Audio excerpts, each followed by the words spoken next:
Magandang araw po mga kababayan, mga guys. Ito po muli at ang nagbabalik si Don Tiago. Siyempre, lakad-lakad po dito po sa isang magandang lugar na nakaka-relax, nakakaaliw para makita po natin yung kagandahan ng nature. Ito po yung napakagandang lugar para maglakad-lakad.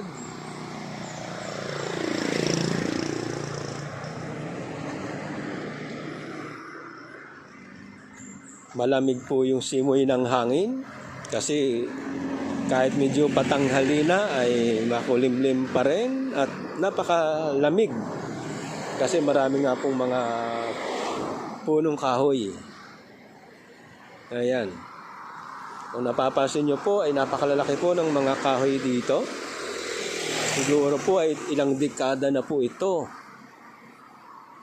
O 100 years old kasi napakalaki po ng punong yan.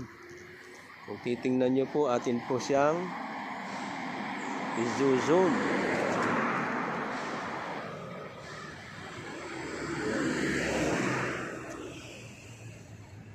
Napakalaki po ng punong yan.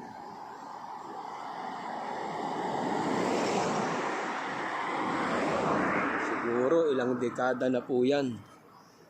Napakaganda naman po kasi inaalagaan at pinoprotektahan kasi may mga gwardiya po yan dyan na nakapaligid. Kaya nga hindi po tayo makapasok sa loob kasi bawal po. Dahil pinoprotektahan po yung lugar na ito. Kung napapansin nyo po ay naparaming kahoy po niyan. Matataas po yung mga punong kahoy dyan sa loob.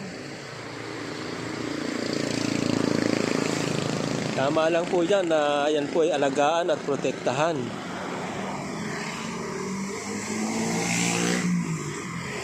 Kasi napakalaking tulong po niya sa ating kalikasan.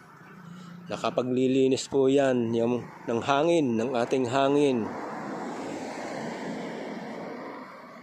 Kaya napaka-importante na ito ay alagaan.